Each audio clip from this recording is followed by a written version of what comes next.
जय गुरु जी। शुक्राना गुरु जी। अनंतम शुक्राना हमारे गुरु जी महाराज का। ओम नमः शिवाय। शिव जी सदा सहाय। ओम नमः शिवाय। गुरु जी सदा सहाय। शुक्राना, अनंतम शुक्राना। शुक्राने करते जाओ और अपने जीवन में आगे बढ़ते जाओ।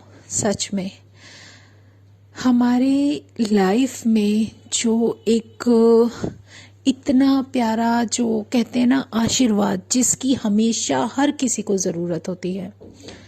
कोई ऐसा रिलेशन ना हो, कोई ऐसा इंसान ना हो, कोई ऐसा धरती पे जीव ना हो जिसको ब्लेसिंग की ज़रूरत ना पड़े। ऐसा हो ही नहीं सकता। लेकिन हमारी लाइफ में अगर हमारा परमात्मा हमारे साथ है तो सच में एक इतनी प्यारी डिवाइन एनर्जी हमें मिलती है कि वो हमारी लाइफ में हमें वो सब कुछ दे देती है जिसकी हमारी सॉल को नीड होती है। ये मेरा परमात्मा जो कुछ भी हमें दे रहा है, हम जो कोई भी दात उनसे लेते हैं, या जो जीवन, जो सांसें, जो भी हमें ब्लेस कर रहे हैं, उस सब का शुक्राना करते रहना हमारे लिए बहुत ज़रूरी है। और सबसे बड़ी बात संगत जी, जो हमारे जीवन का नियम होता है ना, जो भी कोई नियम है आपका, नित्य नियम जो आप डेली करते हो, चाहे आप अपने भगवान के सामने, अपने घर में जो मंदिर है उसके सामने हाथ जोड़ते हो, या दिया जगाते हो, या जो भी आपका रूटीन है, चाहे आप 2 मिनट पूजा करो, चाहे 5 मिनट उसका स्मरण करो, आप बाहर जाते हो, आपके पास घर में समय नहीं होता, ऑफिस जा रहे हो, कैसे भी कर रहे हो, एक नियम बना लिया कि आपको घर से बाहर जाने से पहले अपने परमात्मा के सामने हाथ जोड़कर अरदास ज़रूर करनी है। उनसे ये ज़रूर बोलना है कि पूरा दिन हमारे साथ रहना। सच में जो भी एनर्जी आपके साथ रहेगी ना, आपको पूरा दिन प्रोटेक्ट करेगी। ये बहुत बड़ी सच्चाई है कि हम जब कुछ बन जाते हैं ना, या हमारी लाइफ में कुछ ऐसा मोड़ आ जाए कि हमें लगे कि नहीं अब हम अपने लिए इनफ है, तब भी हम एक छोटी सी ईगो के अंदर आ जाते हैं। सोचते हैं शायद जो कुछ किया है मैंने किया है, सब कुछ मेरे ही द्वारा किया गया है। लेकिन ये सबसे बड़ा झूठ है, क्योंकि जो आपको सपोर्ट कर रहा है, जो आपको मेंटली, फिजिकली और आपको इंटरनली जो भी प्रोटेक्ट कर रहा है, वो हमारा परमात्मा है। वो किस तरीके से हमें आगे लेकर जा रहा है ये वही जानता है। लेकिन हम इन आंखों से उस परमात्मा की दी हुई दात कभी देख नहीं पाते, लेकिन धीरे धीरे समझ आने लगती है। तो ये शुक्राना है उस परमात्मा का जिसने हमें थामा हुआ है। सच में जो भी नित्य नियम हमारा है ना, अगर हम उसको रेगुलर करते रहते हैं तो सच में वो धीरे धीरे हमारी ही स्ट्रेंथ बनती चली जाती है। और वो ताकत जो कभी हम इमेजिन भी नहीं कर सकते, सिर्फ हमारी उस प्रेयर से हमें मिलने लगती है। कभी भी आप चाहे पूरे दिन में जो भी समय आप अपने लिए चुनते हो, वैसे तो देखो परमात्मा को पूरा दिन हमें स्मरण रखना चाहिए, लेकिन एक नित्य नियम जरूर रखना चाहिए अपने जीवन में। जो चाहे हम सुबह का कोई भी समय चुन ले, आपके अकॉर्डिंग, आपके अनुसार जो भी क्षमता है उसमें जब हम चुन लेते हैं ना, चाहे वो 5 मिनट है, 10 मिनट है, कोई आधा घंटा कर सकता है, कोई 20 मिनट करता है, वो सिर्फ अपने अपने ऊपर डिपेंड करता है। उस नित्य नियम में चाहे आप अरदास करो, दिया जगाओ, कोई भी एक ऐसी हैबिट अपने जीवन में अपना लो जिसमें सच में, चाहे आप ऑफिस के मंदिर है, घर का मंदिर है, जो भी जगह आपको बहुत शांतिपूर्वक लगती है, जहाँ लगता है कि वो जो 5 मिनट आप अपने परमात्मा से कांटेक्ट करते हो, बात करते हो, उसमें आपको सुकून मिलता है। ऐसी शांति, उस शांति में जब आप अपने परमात्मा से अरदास करोगे ना, तो आप इतना सुकून महसूस करोगे, जो कभी शायद पूरा दिन हम काम करते हुए भाग दौड़ और इधर उधर कुछ भी फील नहीं करते। वो समय ऐसा लगता है जैसे परमात्मा को तो हम क्या अरदास कर रहे हैं, हम अपने आप को दे रहे हैं। वो समय जिससे हमारी सॉल कनेक्ट होती है हमारी परमात्मा से। लेकिन वो एक दिन नहीं, वो नित्य नियम होना चाहिए। डेली का रूटीन बना लो, चाहे वो किसी भी तरीके से हो। वो जब रूटीन बनता है ना, सच में आपको इतना ज़्यादा इम्यून करना शुरू कर देता है कि आपके अंदर एक पॉजिटिव एनर्जी धीरे धीरे ग्रो करने लगती है। जैसे आप कभी ध्यान दोगे कि अगर आप मिट्टी के अंदर कोई बीज डालते हो, थोड़ा समय तो ज़रूर लगता है, क्योंकि बिना समय के कोई चीज़ भी बनती नहीं है। आपने उसमें अपनी अरदास का या अपने मन में उस परमात्मा के नाम का जो बीज डाला है, वो धीरे धीरे जब रोज स्मरण करोगे, डेली उसका नाम लोगे, तो जो हमारा नित्य नियम धीरे धीरे बनता है, उसी तरीके से जैसे मिट्टी में बीज डलने के बाद कितना समय लेता है, वो एक छोटा पौधा बनता है और वो पौधे से थोड़ा सा बड़ा होके एक छोटा सा वृक्ष बन जाता है। फिर धीरे धीरे एक बड़ा आकार ले लेता है, जो कि अपनी जड़ें मजबूत कर लेता है। जड़ें मजबूत करने का मतलब समझ रहे हो? ये है हमारा विश्वास, जो हमारे परमात्मा के नाम से जुड़ता है, बनता है। एक विश्वास जो उसके साथ बनता चला जाता है। जब हम उस परमात्मा को देखते हैं तो ऐसा लगता है जिससे पता नहीं हम कितनी सदियों से उसे जानते थे, लेकिन उनसे कभी मिले ही नहीं थे, कभी नहीं मिले थे, बहुत दूर थे उनसे। सिर्फ इन बातों में, इधर उधर की उलझनों में उलझे रहते हैं, तो उस परमात्मा से मिलने का कभी समय ही नहीं मिला। सच में, या तो हमें समझ नहीं होती या फिर हमारा समय ही नहीं होता। लेकिन जब उससे जानने लगते हैं ना, उसकी पहचान हमारे जीवन में एक इतना प्यारा रूप ले लेती है कि हमारी भक्ति हो, हमारा स्मरण हो, जो कुछ भी हो, उस परमात्मा ने जो एक विश्वास और एक सुकून देना शुरू कर दिया है, वो हमारे जीवन को सींचता है। हमारी सॉल को उसकी जो ब्लेसिंग्स चाहिए होती हैं, जो उनकी अटैचमेंट और उनका सपोर्ट चाहिए होता है, वो मिलने लगता है। सच में आप कभी अपने आप को अकेला फील नहीं करोगे जब वो आपके साथ होने लग शुरू हो जाता है। और वो दिखता भी है, ऐसी बात नहीं है। जब हम फील करने लगते हैं, वो हमें महसूस कराने लगते हैं कि देखो, मैं तो यही हूँ, तुम कहाँ मुझे ढूंढ रहे हो। सच में इधर उधर की भाग दौड़ बिल्कुल खत्म हो जाती है। जब कभी उसके साथ घूमने जाने का मन करे तो वो अपने आप तुम्हें ले जाएंगे। वो अपने दर पर तुम्हारे दर्शन के लिए अपने आप ले जाएंगे। चाहे वो कोई भी जगह हो, जिस एनर्जी से आप अटैच्ड हो जाते हो, वही एनर्जी आपको अपने हिसाब से रखती है। और हमारी सबसे बड़ी, जो कहते हैं ना कि जो हमारी हैबिट होनी चाहिए, जो हमें मानना चाहिए, वो क्या है? वो है कि उसकी मर्जी के अनुसार रहना, उसकी मर्जी के अनुसार जीना। जो भी वो दे रहा है उसका शुक्राना करना। जो भी वो जैसा भी समय दे रहा है, अच्छा बुरा कोई मायने नहीं रखता, सब उसके है। औखा वक़्त हम कहते ज़रूर हैं कि औखा वक़्त चल रहा है, हमारा हो सकता है लेकिन परमात्मा का नहीं, क्योंकि वो समय भी उसी ने दिया है। लेकिन दिया क्यों है? हमारे कर्मों के अनुसार। हो है कुछ बैलेंस जो हमें काटना तो पड़ेगा, प्रारब्ध है या कुछ भी है जो हम नहीं जान सकते, नहीं समझ सकते। इसीलिए दुख और तकलीफें आती हैं कि हमारे कर्म ही ऐसे होते हैं। लेकिन उनको बैलेंस करना, उनको सब कुछ जो भी हमें है, वो इसीलिए एक कहावत सुनी है ना आपने, जो बोया है वो काटना तो पड़ेगा। चाहे आप आम बोते हो तो आम आपको मिलेंगे, आप कोई भी फसल बोते हो, गेहूं की है तो वो काटोगे।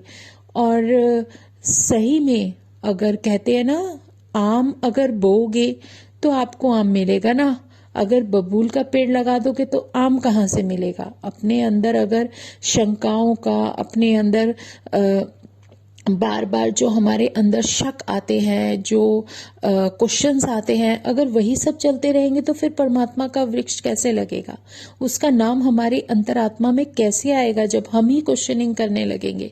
क्योंकि जो वो कर रहा है जब हमारे साथ है तो वो उसके पीछे बहुत बड़ा कारण होता है, और उस कारण को समझ पाना बहुत मुश्किल है, बहुत मुश्किल। और सच में कुछ बातें ऐसी होती हैं जो अभी हमें समझ नहीं आ रही होती हैं, लेकिन कुछ समय बाद वो ज़रूर समझ आ जाती हैं। लेकिन हर चीज़ को, हर वक्त को, हर उस बात को जो हमारे साथ हो रही है या जो हम पर बीत रही है, उसको हमें समय देना सीखना चाहिए।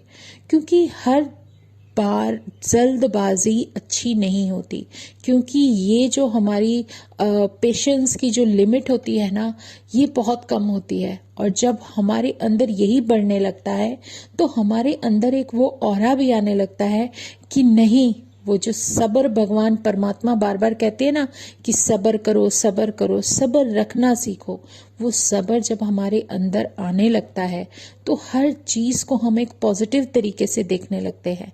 हाँ, 1, 2, 3 कुछ दिन ही तो मुश्किल के होंगे, वो समय शायद वो कितनी मुश्किलों वाला हमें लगता है कि यार आज तो बहुत मुश्किल था, लेकिन कभी ये सोचा है कि पता नहीं कितने बड़े कष्ट से, छोटे से कष्ट में हमारे परमात्मा ने हमें निकाल दिया।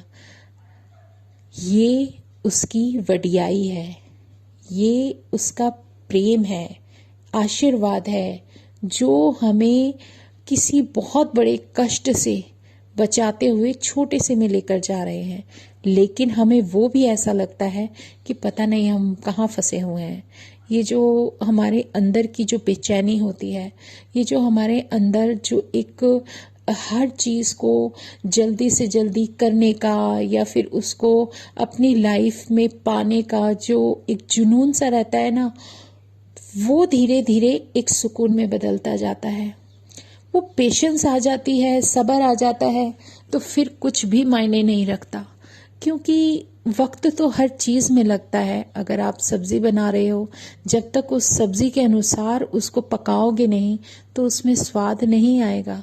चपाती अगर बना रहे हो, आटा गूंदोगे, उसका कितने तरीके होते हैं। आटा गूंदोगे, थोड़ी देर रखोगे, फिर तवा गरम करोगे, फिर उस पर चपातियाँ डालोगे, लेकिन वो भी समय उतना ही लेगी जितना उसे चाहिए। उससे पहले आप उतार कर खाओगे तो वो कच्ची होगी, फिर भी आपको उसमें स्वाद नहीं होगा। कोई भी चीज़, कितनी भी, कैसे भी, जो भी डिश बनाओगे, उसमें वक्त वो उतना ही लेगी जितना कि उसे चाहिए। ऐसे ही हमारी लाइफ है। अगर हम अपने परमात्मा का सिमरन रोज शुरू कर देते हैं, एक नित्य नियम बना लेते हैं कि हाँ, हमें रोज अपने उस परमात्मा का शुक्राना करना है और उसे याद करना है, तो सच में धीरे धीरे धीरे धीरे धीरे कुछ वक्त तो जरूर लगेगा, लेकिन जब आपके अंदर एक सब्र और एक सुकून आ जाएगा ना, आप खुद ही फील करोगे यार कितनी पॉजिटिव एनर्जी है। सच में धीरे धीरे आप अपना कनेक्शन अपने परमात्मा से फील करने लगोगे और वो आपको एहसास दिलाने लगेंगे।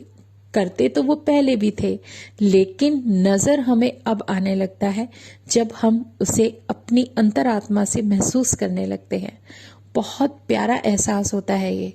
वो हमें बहुत कुछ बताते हैं, समझा रहे हैं, दिखा रहे हैं, और वो सच में कुछ ऐसा भी बता देते हैं कि हमारा जो, हमारे परिवार में जो हमारी सॉल्स का जो भी आपस में कनेक्शन है, वो कनेक्शन कितना स्ट्रांग होता है।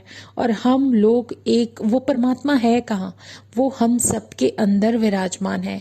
सच में कोई भी ऐसी बात जो हमें एक दूसरे से, जो हमें शेयर करनी चाहिए, बात करनी चाहिए, वो सब कुछ धीरे धीरे सिखाते हैं, कुछ ना कुछ तो बताने लगते हैं। एक ऐसा कनेक्शन हो जाता है जैसे आप सोच नहीं रहे होते ना, और एकदम से आप कुछ सोचने लगते हो, और वही चीज आप सोच रहे हो लेकिन आपके परिवार का कोई दूसरा सदस्य उसको एकदम से बोल देता है। वो क्या है? वो एक हम सबका आपस में कनेक्शन होता है, और हम ये कहते हैं, अरे यार तुमने तो हमारी दिल की बात कह दी। तो ये क्यों? क्योंकि सब एक दूसरे से कनेक्ट होते हैं। इसी कनेक्शन को हमें स्ट्रांग बनाना होता है। कोई कोई बना लेता है, हर कोई नहीं बना पाता, लेकिन होता ये जरूर है, बस हम एक दूसरे को फील नहीं करा पाते। समझने लगते हैं, लेकिन वो जो परमात्मा बैठा है ना, उसे सब पता है कि इसके जीवन में मुझे क्या देना है, क्या करना है और इसके लिए क्या सही है। क्योंकि वो जानते हैं कि हमारे लिए जो चीज़ ठीक नहीं है, या हम उसकी इच्छा तो कर रहे हैं, लेकिन जब आने वाला समय होगा वो हमारे लिए सही नहीं होगी, तो इसीलिए वो उस चीज़ से हमें दूर रखते हैं। आप ये देखो, छोटा सा बच्चा है, हम लोग किचन में काम करते हैं या ऑफिस में काम करते हैं, आप एकदम से तो उसके हाथ में सब कुछ नहीं दे देते ना, समय आएगा तभी तो मिलेगा ना उसको। अगर आप छोटे से बच्चे को बोलो कि नहीं तू ये बना ले, क्या वो बना पाएगा? वो चपाती बना पाएगा जैसी आप चाहते हो? नहीं बना पाएगा, क्योंकि वो समय उसको अभी सीखना पड़ेगा। उस समय तक जाने के लिए वो सब कुछ, वो सारी कोशिशें उसे करनी पड़ेंगी जो कि उसके जीवन में बहुत ज़रूरी है।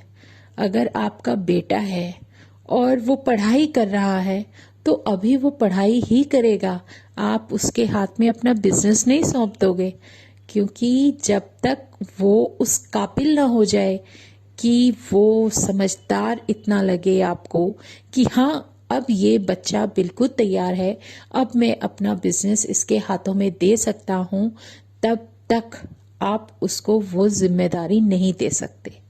ऐसे ही हमारे जीवन की प्रक्रिया चलती है। अब जब तक उस परमात्मा को सही नहीं लगेगा कि ये अभी मेरी भक्ति में इतना पूर्ण नहीं हुआ जितना मैं चाहता हूँ, कि ये उतना पक जाए जितना कि मैं चाहता हूँ, तब तक हमें वो सब कुछ नहीं मिलता जो हम चाहते हैं। हम भी चाहते हैं हम परमात्मा के नाम में रच जाएं, बस उसका स्मरण करते रहें। कुछ तो ऐसा पूरे दिन में समय होता है जब हम उसे चाहते हैं कि ये आधा घंटा है, उफ ये तो बहुत कम है, इसे और बढ़ाना है और नाम लेना है। तो ये सब जो कुछ भी हो रहा होता है ना, ये सब धीरे धीरे धीरे धीरे एक जीवन के लेसन की तरह चल रहा होता है, और जब हम वो सीखना शुरू कर देते हैं तो फिर तो हमारी जो कहते हैं ना ट्रेन है धीरे धीरे धीरे धीरे आगे बढ़ने लगती है। और सच में जब कुछ कुछ आपको पूरे दिन में या वन बाय वन कुछ ना कुछ ऐसा दिखने लगता है, आप महसूस करने लगते हो, अरे आज हमारे साथ ये हुआ, वाओ अमेजिंग, कितना अच्छा था ना। क्योंकि पहले जो हम जीवन जी रहे होते हैं ना, सच में उसमें वो आनंद नहीं होता जब हम परमात्मा के साथ जुड़ने के बाद फील करते हैं। ये आनंद कुछ और ही होता है, ये सुकून कुछ और ही होता है। एक इतना अच्छा ठंडक देने वाला, जैसे बहुत ज्यादा गर्मी है, आप अपने आप को हीट फील कर रहे हो, आप एसी चलाते हो ना, कितनी ठंडक मिलती है, आप कितना अच्छा ब्रीथ लेते हो यार, आप ऑक्सीजन सी मिली, अब लाइफ कुछ थोड़ा सा सेट हो गई। अब ये देखो, हमारी जो सॉल है हमेशा तपती रहती है, हमेशा किसी ना किसी तरीके से, कैसे जिस लाइफ में जो शरीर उसे मिला है, उस शरीर से रिलेटेड जो भी चीजें हैं वो उसे, उस सॉल को हमेशा बांध कर रखते हैं, क्योंकि यही एक तरीका है उस सॉल को शरीर में लाइफ, वो जो जर्नी मिली है उसको जीने का। अब उसमें वो अपने आप को कितना ज्यादा बंधा हुआ और कितना जकड़न के साथ फील होता है, ये वो सॉल जानती है। लेकिन जब हम उस परमात्मा के नाम का स्मरण करते हैं ना, तो ऐसी ही ठंडक, ऐसा ही सुकून उस अपनी आत्मा के लिए देते हैं जो कि आपको कभी खरीदने से नहीं मिलेगा। एसी की हवा आपको खरीदनी पड़ेगी, क्योंकि एसी भी खरीदते हो और बिजली भी खरीदते हो। जब वो मशीन सही होगी तभी आपको बहुत प्यारी कूलिंग देगी। लेकिन हमारे आत्मा के लिए क्या? हमारी सॉल सब कुछ कर रहे हो आप, अपने बाहरी शरीर के लिए कर रहे हो। जो भी आराम है, सब कुछ है, वो सब बाहरी शरीर के लिए है। लेकिन हमारी सॉल का किया, जो सबसे मेन है आपके शरीर के अंदर, वो सॉल अगर ठंडक चाहती है, एक सुकून चाहती है, तो क्या उस सॉल को वो सब देने का आपका हक नहीं बनता? आप दोगे, और वो सिर्फ मिलेगा अपने परमात्मा के नाम से, अपने परमात्मा के सिमरन से। ये उसकी धीरे धीरे धीरे जो आप कहते हो ना, जैसे हम अपने शरीर का खाना पूरे दिन में 3 से 4 बार लेते हैं, उस सॉल को भी एनर्जी के लिए, इम्यूनिटी के लिए उस परमात्मा के नाम की बहुत ज़रूरत होती है। जब उसे वो सब मिलने लगती है ना, तो धीरे धीरे वो एक इतनी प्यारी, इतनी अच्छी स्थिति में आ जाती है कि आपको फिर ये जो तकलीफें होती हैं या कोई ऐसा कुछ कष्ट आ जाए, कुछ भी हो जाए, आप ना उसमें बेचैन नहीं होगे। आपको उसमें कुछ मतलब कहते हैं ना, इरिटेशन होना, मतलब ये सब चीज़ें बंद हो जाएंगी। आप कहो, आप सोचोगे कोई बात नहीं, जो हो रहा है किसी वजह से हो रहा है, जो होना था शायद उससे बेहतर हुआ है, क्योंकि हमें नहीं पता कि हमारी जर्नी में चलते चलते हम कब कहाँ गिरने वाले हैं। लेकिन उस परमात्मा को तो पता है, वो हमें पहले से ही आगाह कर देते हैं और कुछ ऐसा कर देते हैं कि हमें वहां तक जाना ही ना पड़े। अगर सपोज करो आप एक रूट पे चले जा रहे हो, ठीक है, आपको पता है कि इस बस में हमें चढ़ना है, लेकिन क्या आप ये जानते हो कि वो बस आगे जाके कहाँ तक जाएगी? कहीं अटकेगी, कहीं इधर उधर मिसप्लेस ना हो जाए, रूट ना भटक जाए, या फिर कुछ ऐसा आ जाए कि जिसमें वो गिर ही पड़े। आपको तो नहीं पता ना, आपको तो सिर्फ इतना पता है कि हमें इस नंबर की इस बस में चढ़ना है, चाहे वो आपकी गाड़ी है, चाहे वो कोई भी है, कुछ भी व्हीकल, जो भी व्हीकल आप जानते हो। लेकिन जो परमात्मा है ना, वो तो ऊपर से सब कुछ देख रहा है। अगर उसे पता है कि ये आपके लिए गलत है, तो वो आपको वहां तक जाने ही नहीं देंगे। अगर उन्हें लगेगा कि ये व्हीकल आपके लिए ठीक नहीं है, तो वो व्हीकल भी आप तक नहीं पहुंच पाएगी। तो यही एक इतना प्यारा एहसास होता है ना, उसका साथ होता है कि आप अपने आप को एक ऐसी स्थिति में पाते हो कि हम कभी भी अपने आप को एक स्ट्रांगनेस के साथ, इम्यूनिटी के साथ, इतना ज़्यादा स्ट्रेंथ के साथ आगे बढ़ते हैं कि दाएं बाएं कुछ भी हो रहा हो, वो हमें इफेक्ट नहीं करता। सच में यही एक शुक्राना है। ये हमारा जो नित्य नियम है ना, जो हमें डेली रूटीन से जो एनर्जी मिलती है, वो हमें इस काबिल बना देती है कि हम तक उसकी आवाज़ आने लगती है। वो परमात्मा जो हमें बोलना चाहते हैं ना, जो बताना चाहते हैं, वो धीरे धीरे बताने लगते हैं, तो हम उसको समझ पाए। इतनी हमारे अंदर थोड़ी सी काबिलियत आने लगती है। यही सब कुछ हमें काबिल बनने के लिए मेहनत करनी पड़ती है। इस चीज़ का शुक्राना, इसीलिए हमारे जीवन में जो हमारा रूटीन है, उसमें अरदास और हमारे परमात्मा को याद करना बहुत इम्पॉर्टेंट है। जब हम ये सब करने लगते हैं ना, तो हम खुद ही फील करेंगे कि हम पहले कहाँ थे और आज कहाँ हैं। तो शुक्राना मेरे गुरुजी महाराज का, अनंतम शुक्राना। और आज मन में भाव ऐसे ही आ रहे थे नित्य नियम के, तो वही सब जो गुरुजी की मर्जी। तो शुक्राना मेरे गुरुजी महाराज का। ओम नमः शिवाय, शिवजी सदा सहाय। ओम नमः शिवाय, गुरुजी सदा सहाय। शुक्राना शुक्राना, अनंतम शुक्राना मेरे गुरुजी। जय गुरुजी, जय गुरुजी, जय गुरुजी, जय गुरुजी।